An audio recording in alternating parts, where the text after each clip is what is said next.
Charge particle जब इसमें entry किया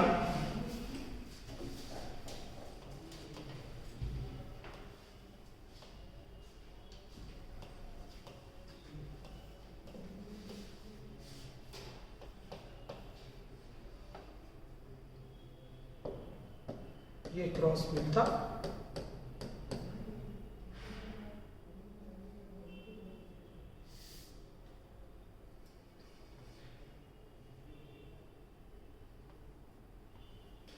ये इस तरह मुड़ गया, जबकि हमने इसको कैसे फेंका था, सीधे फेंका।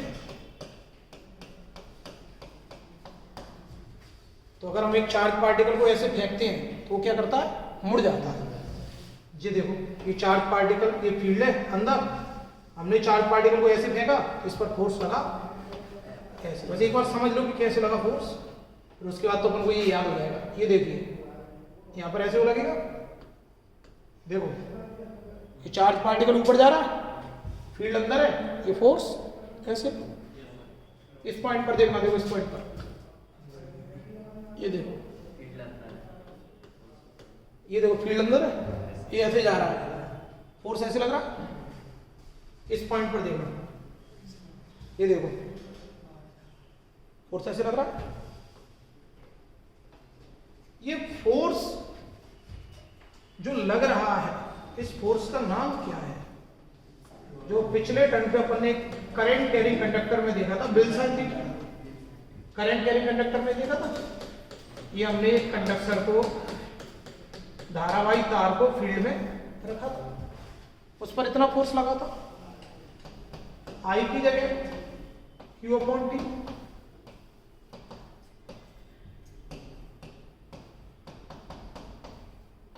डिस्टेंस अपॉन टाइम क्या होगी, वेलोसिटी, F बराबर B Q B sine theta. अगर हम इसका वेक्टर फॉर्म लिखें तो बी को क्या लिखते हैं बाद में, और ऐसे बिल साइन थीटा का आपको ध्यान होगा।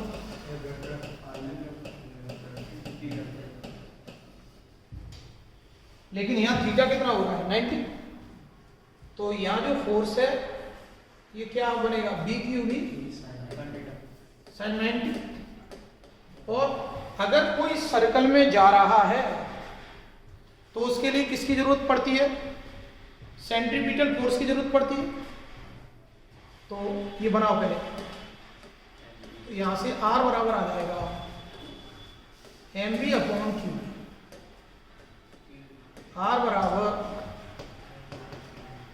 mv बटे क्यू, इसे नोट करें, बनाओ। तो जब कोई चार्ज पार्टिकल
इसका, इस फोर्स का नाम क्या दोगे, लॉरेंट फोर्स।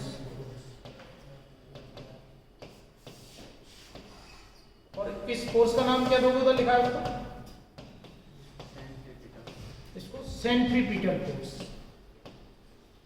Centripetal force. अभिकेंद्रीय बल कितना होता है, mv स्क्वायर अपॉन r, अभिकेंद्रीय बल। अगर कहीं पर भी सर्कुलर मोशन होगा तो अपन को उस जिस फोर्स की जरूरत पड़ेगी उसका नाम क्या है? सेंट्रीपिटल फोर्स, अभिकेंद्रीय बल।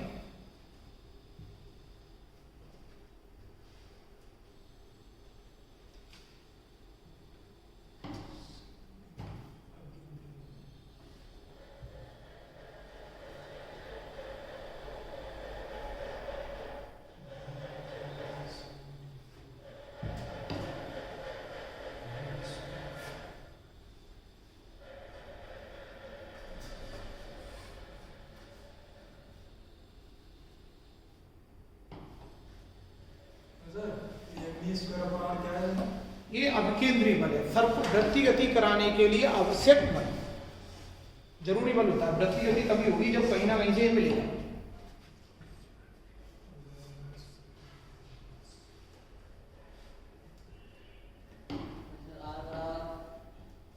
एन बी बटे क्यू बी से बी कट गया। आर क्या है? इसकी रेडियस है, त्रिज्या। इस पे डबल निशान लग गया, मतलब वो याद करना। अभी वापस आएंगे फॉर्मूले पे।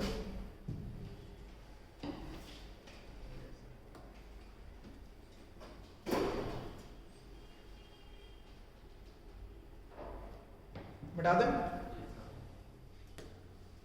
तो देखिए अपन ने एक बात सीखी, पहले तो थोड़ा सेंट्रीपिटल फोर्स के बारे में सीख लो। सेंट्रीपिटल फोर्स, अभिकेंद्रीय बल। कहीं पर भी सर्कुलर मोशन होगा वहां इसकी जरूरत पड़ेगी। वृत्ति गति कराने के लिए आवश्यक बल,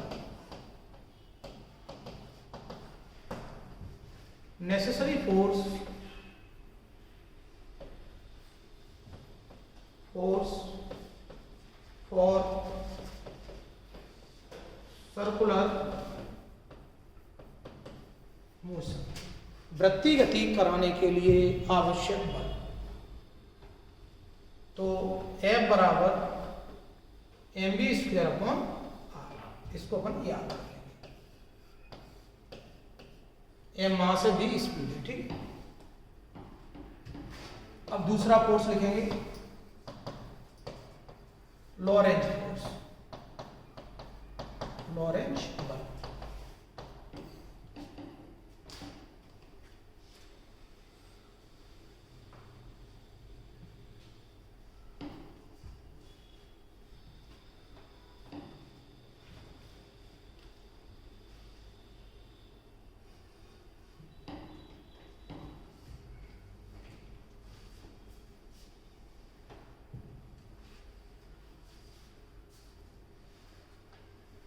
हो गया।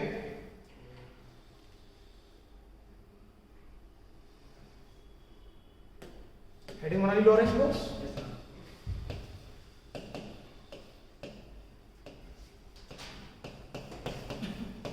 लॉरेंज बल,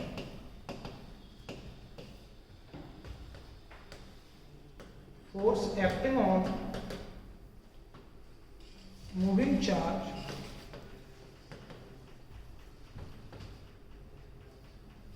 इन मैग्नेटिक फील्ड।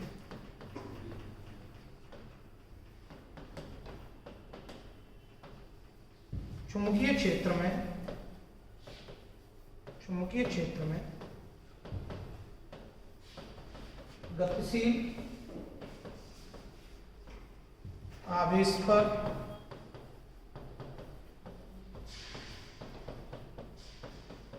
लगने वाला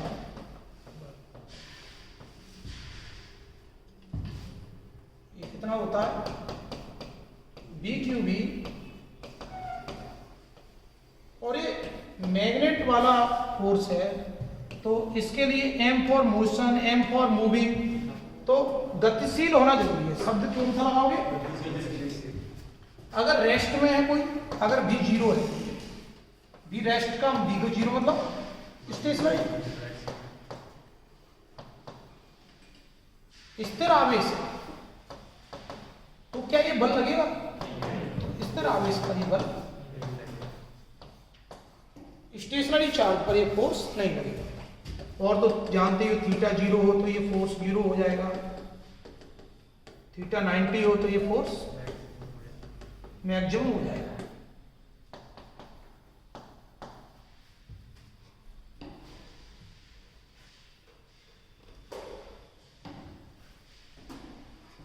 तो force acting on moving charge in magnetic field, चुंबकीय क्षेत्र में गतिशील आवेश पर लगने वाला बल।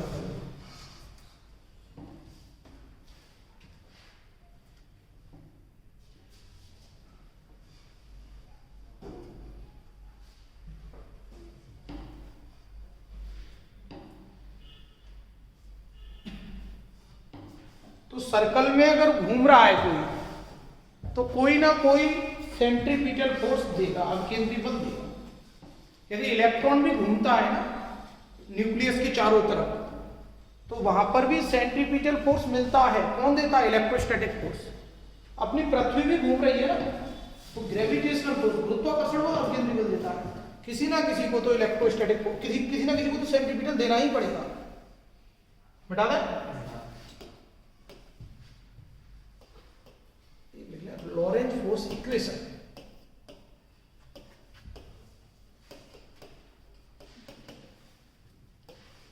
लॉरेंज बल समीकरण।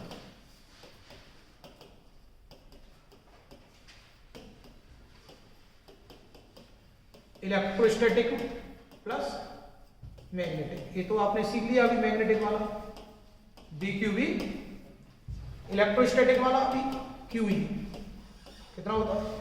QE याद कर लेना जो पहले नहीं पढ़ पाए इसको। इसका वेक्टर फॉर्म लिखे तो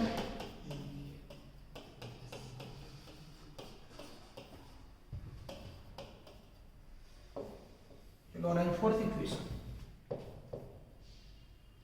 लिख लो। ये F बराबर QE कौन सा फोर्स है? इलेक्ट्रोस्टैटिक। किसी भी चार्ज पार्टिकल पर इतना फोर्स लगता है। यदि यहां पर BQB साइन थीटा लग रहा है ना, इलेक्ट्रोस्टैटिक में QE लगता है। M मतलब M फॉर मैग्नेट, मैग्नेट किससे बनता है? मोशन से।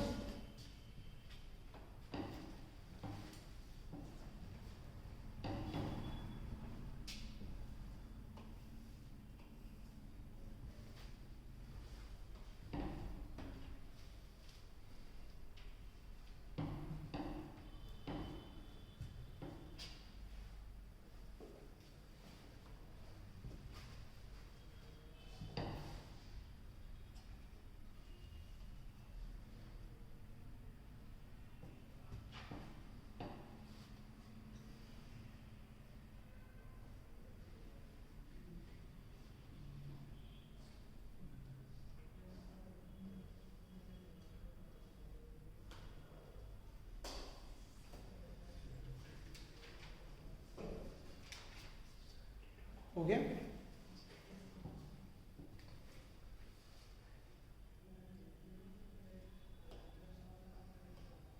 अब देखिए अपन वापस उसी कॉन्सेप्ट पे आएंगे। हमने एक चार्ज पार्टिकल को मैग्नेटिक फील्ड में 90 डिग्री पर एंट्री कराई थी और आपके सामने वो कहां मुड़ गया था? सर्कल पर मुड़ गया था। तो घूमने के लिए हमें पता है सर्कल में, अब हम सीख चुके हैं कितने एंगल पर हमने एंट्री कराई है? 90 पर। 90 समझ में आ गया कैसे है 90? ये ऐसे जा रहा है चार्ज पार्टिकल और ये फील्ड है, तो फील्ड अंदर है और चार्ज ऐसे जा रहा है। देखो इन दोनों के बीच कितना एंगल है? 90 पर एंट्री कराते हैं तो हमने एक बात रख ली, सर्कल में मुड़ता है और हमें पता है सर्कल में मुड़ने के लिए हमें एक फोर्स की जरूरत पड़ती है, जिसका नाम क्या है? Centripetal force. ये देखिए mv बटे q, mv की जगह p लिख सकते हैं। p जानते हैं क्या है?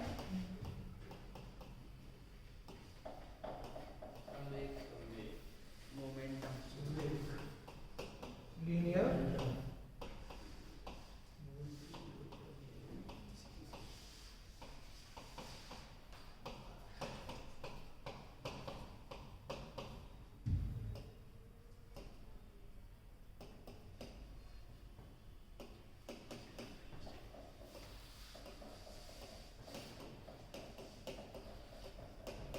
द्रव्यमान गुणा v।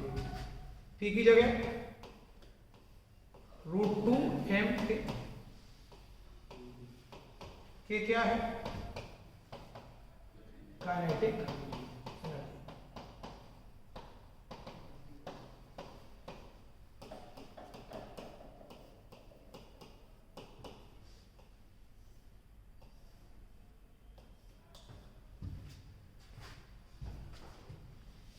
काइनेटिक एनर्जी का हमने एक और फॉर्मूला पढ़ा था आपको, Q इंटू बी।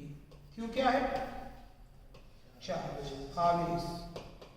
ये कैपिटल B क्या है? इसको बोलते हैं पोटेंशियल डिफरेंस।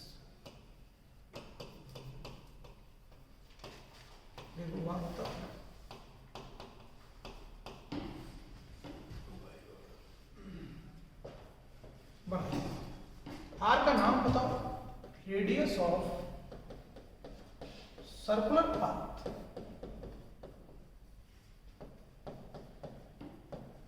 वृत्ताकार मार्ग की त्रिज्या।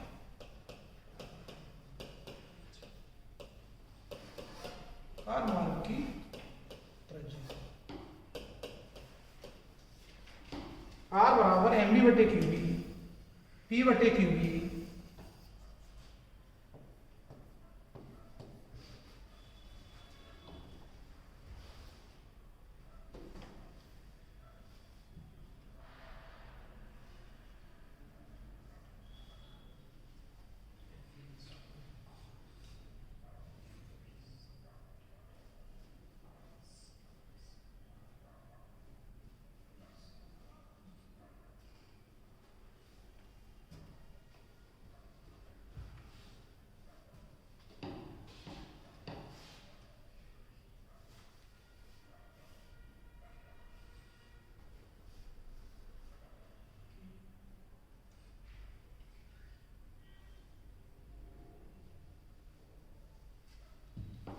P बराबर एम बी, P बराबर √2m।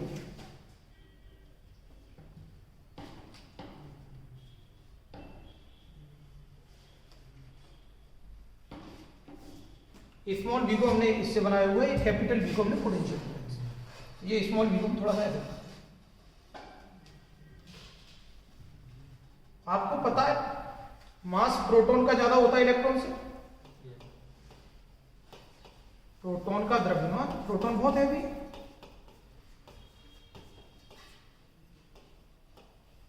इलेक्ट्रॉन से।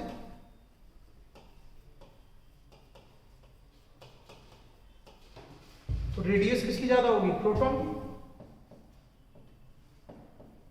किससे? इलेक्ट्रॉन से।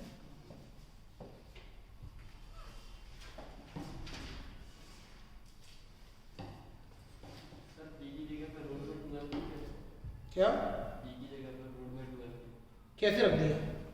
काइनेटिक एनर्जी का बेटा अभी अपन ने लेवल का पोर्शन पढ़ा नहीं है, फिर बात पढ़ेंगे। हाफ एम बी स्क्वायर, ठीक है। एम का मल्टीप्लाई कर दो, एम का, इसको अपन क्या लिख सकते हैं? P square.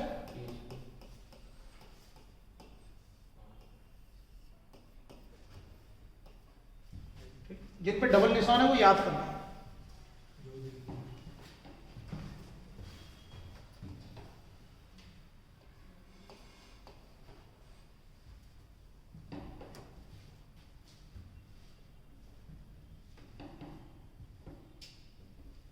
P बराबर एम बी, P बराबर √2m के।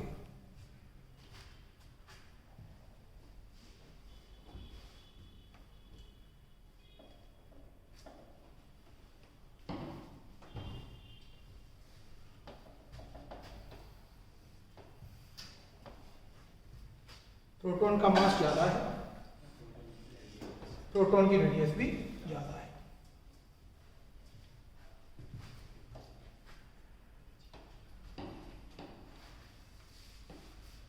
रेडियस किसकी ज्यादा होगी?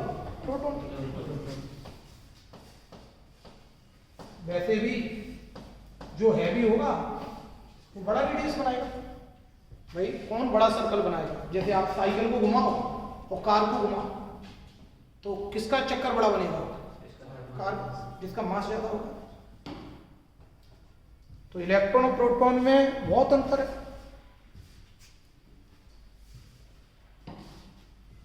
एक जैसे लगते हैं लेकिन अंतर बहुत है मास का।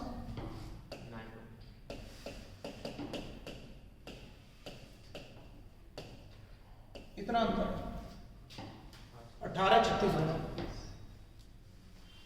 प्रोटॉन इतना हैवी है, और प्रोटॉन हैवी है इसलिए उसका रेडियस भी बड़ा है।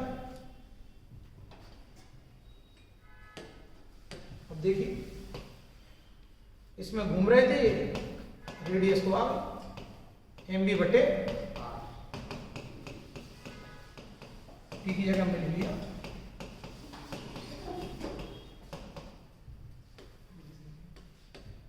ठीक है, अब ये पूरे चक्कर की जब बात होगी, अगर अपन speed is equal to distance upon time की बात करें, चाल बराबर दूरी बटे समय, स्पीड है v 2πr अपॉन t, तो v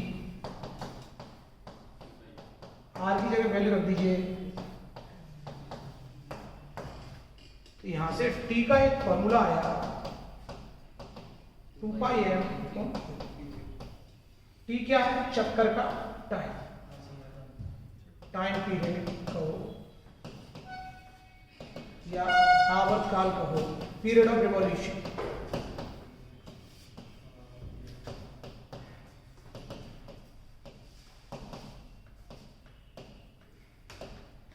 परिक्रमा का।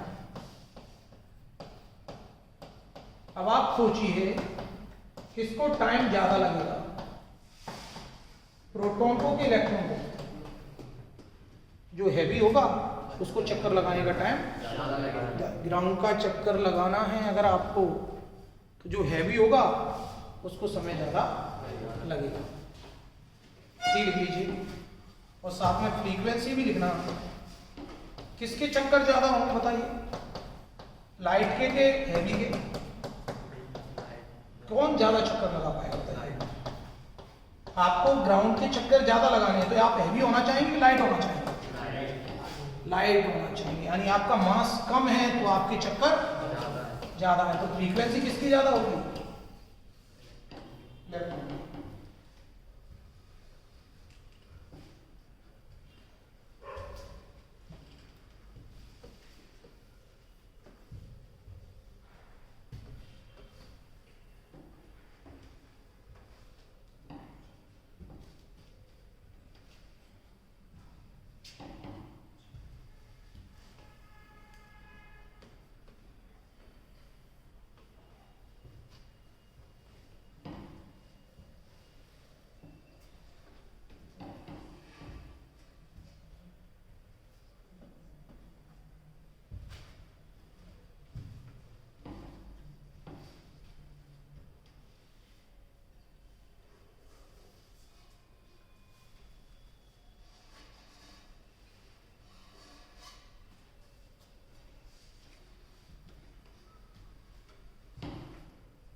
T बराबर 2πm अपॉन क्यूबी। फ्रीक्वेंसी उल्टा कर दीजिए,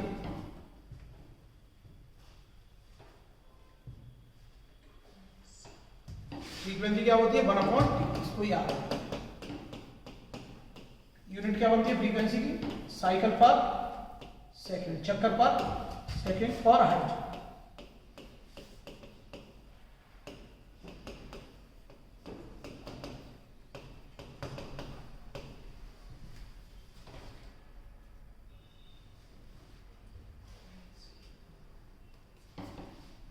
तो आपको 3 फॉर्मूले विशेष मिले, एक तो रेडियस का फॉर्मूला,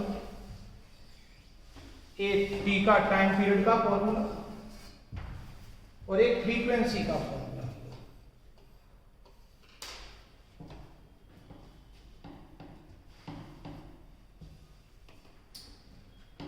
एक तो टाइम पीरियड का फॉर्मूला 2πm अपॉन क्यूबी,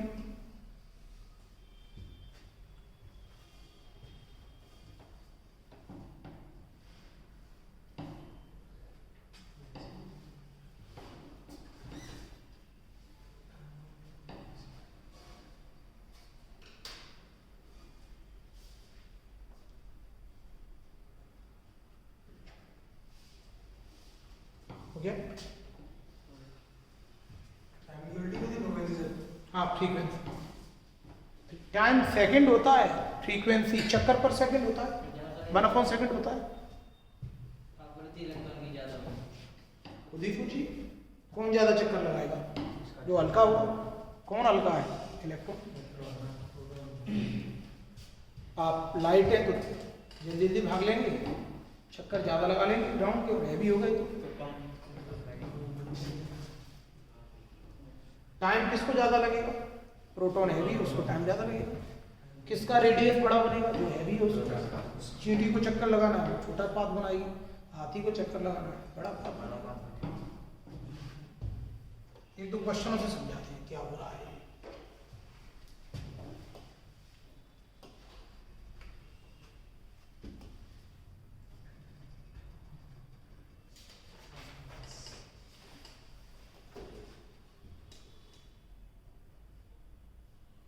किसी को बता दो तो कर चुके सर।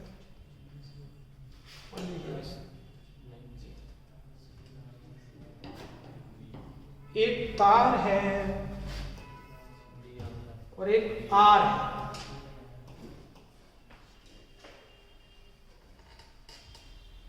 तो B इक्वल टू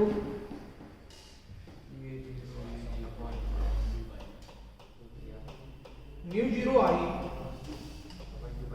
2 पाई है।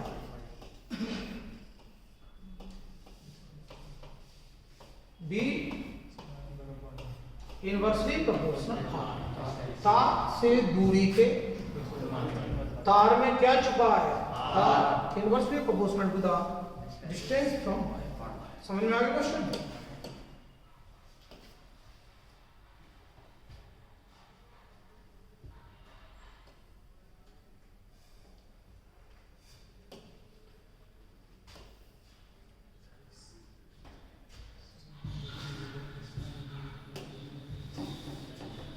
माने दोनों को आपने एक ही एनर्जी दे दी,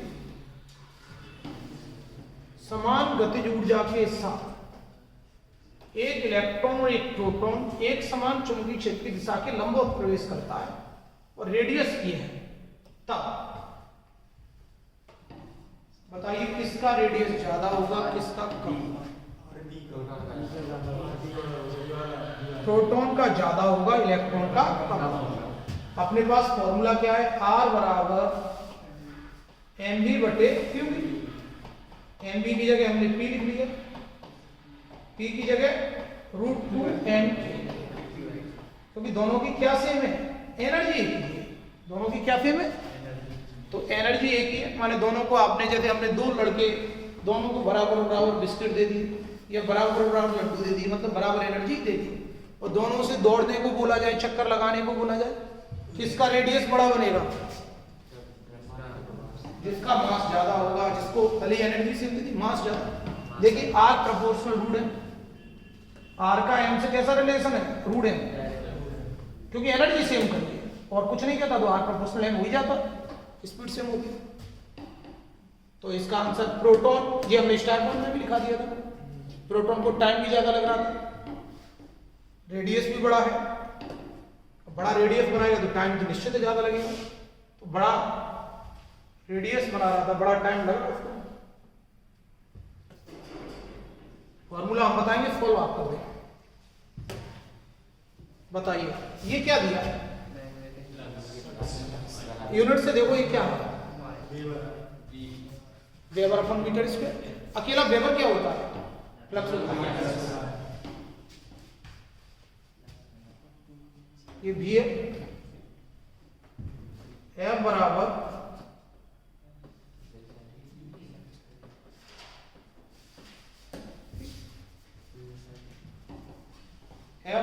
BQB sin थीटा। B कितना है? 1.5 है। Q भी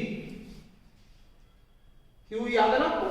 प्रोटॉन का चार्ज। रखो, सॉल्व करो, आंसर बताओ, सॉल्व करो सब लोग। ये क्वेश्चन नंबर डाल दिया करो, इसी को प्रैक्टिस कर लिया करो।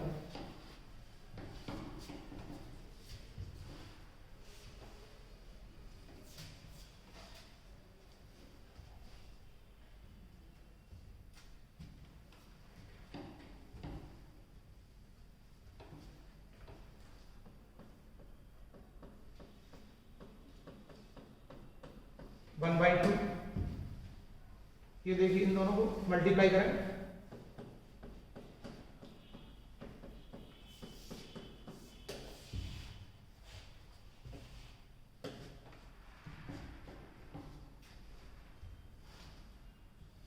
साइन 30 कितना हो जाएगा 1/2।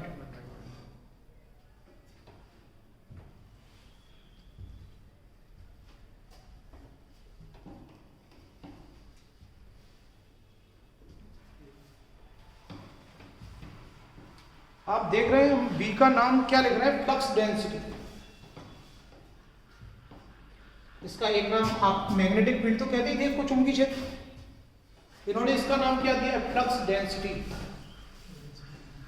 देखो आपको ध्यान होगा current density current upon area, धारा घनत्व क्या होता था, धारा बटे एरिया, चार्ज बटे एरिया, चार्ज डेंसिटी, आवेश घनत्व, flux density flux upon area. Flux upon area क्या होता है, बी।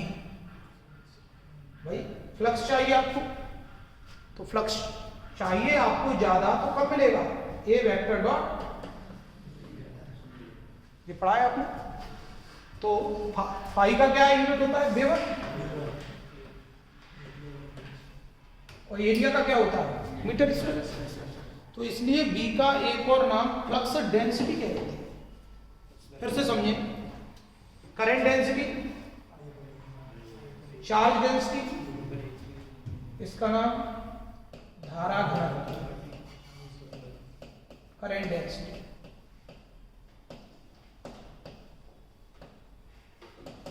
इसका नाम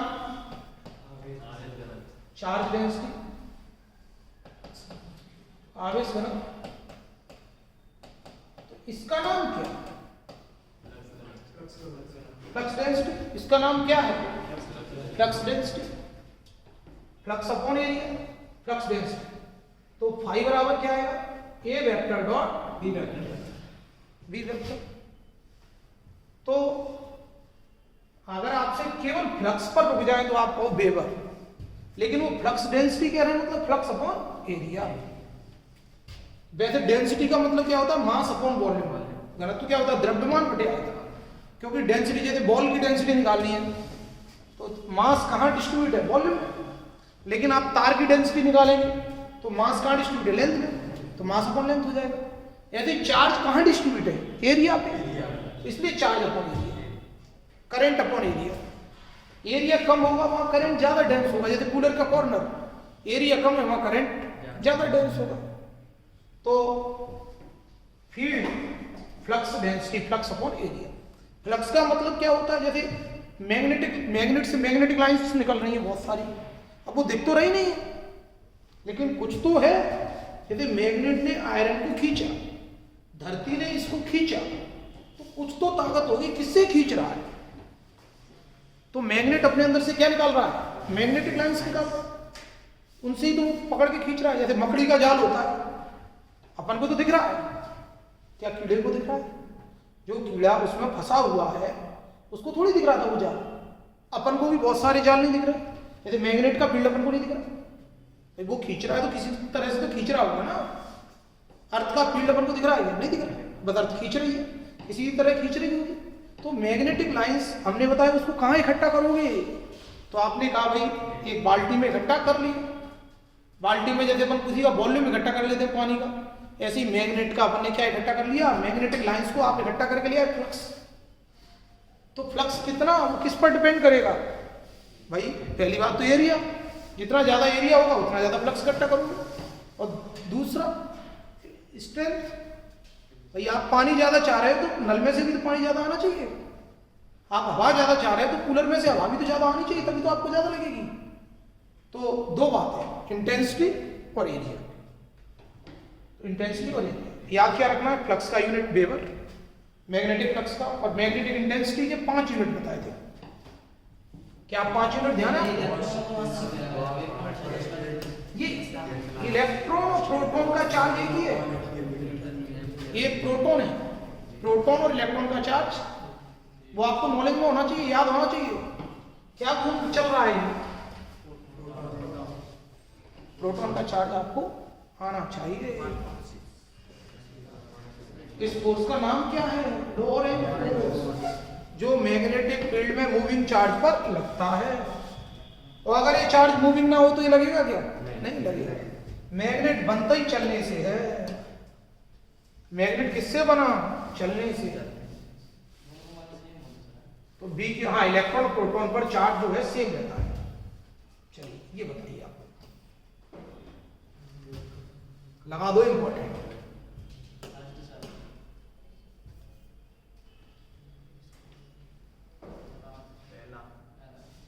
लॉरेंट फोर्स का परिकलन करने के लिए सूत्र है। Laurent force can be calculated by using the formula.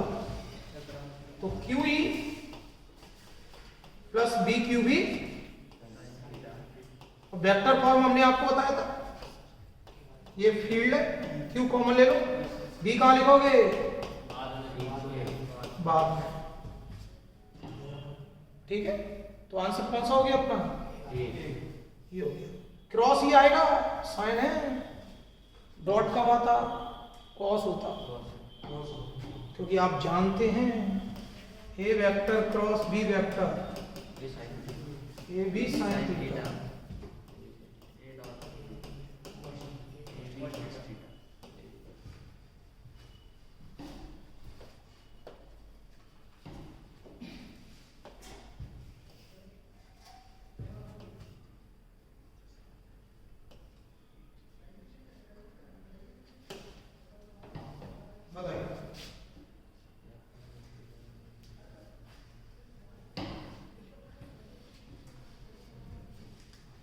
Speed double करते हैं तो क्या होगा?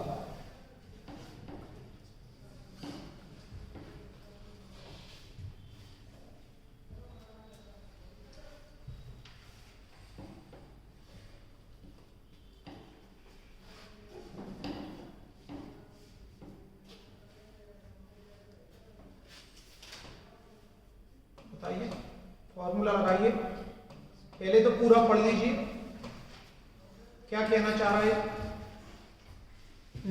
क्या हो रहा है? 90 डिग्री पर एंट्री कर रहा है फील्ड में, इलेक्ट्रॉन इतने रेडियस के सर्कल में उड़ गया, स्पीड डबल कर दी। आप साइकिल चला रहे हैं या बाइक चला रहे हैं, अगर आप डबल स्पीड से मोड़ेंगे तो छोटा रास्ता बनाएंगे कि बड़ा रास्ता बनाएंगे? अगर स्पीड अधिक से मोड़ोगे, छोटा रास्ता बनाओगे तो गिर जाएगी, बड़ा रास्ता बनाएंगे। मतलब रेडियस स्पीड के तो प्रोपोर्शनल आएगी, स्पीड बढ़ेगी तो रेडियस बढ़ेगी। तो कम वाले आंसर तो हो नहीं सकते। अभी दोनों में अब ये हो नहीं सकता, इसको होने दोगे?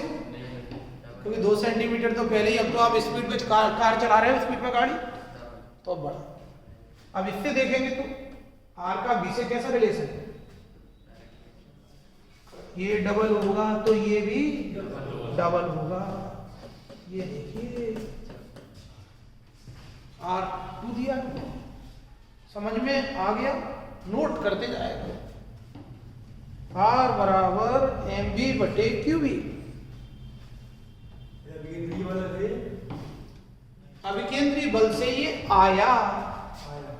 ये देखिए BQB sin थीटा sin 90 बराबर mv² भाई इसने दिया सेंटीमीटर से, अच्छा बी से भी कटेगा, ये तो सही है।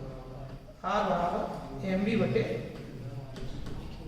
इसको रटना है आपको, इसको डायरेक्ट याद कर लेना है। जब कोई चार्ज पार्टिकल मैग्नेटिक फील्ड में 90 डिग्री पर एंटर करता है तो वो सर्कल में मुड़ जाता है।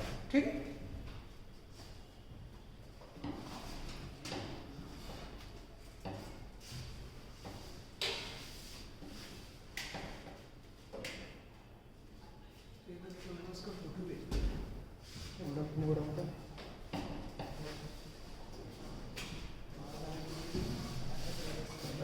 क्या करते हैं?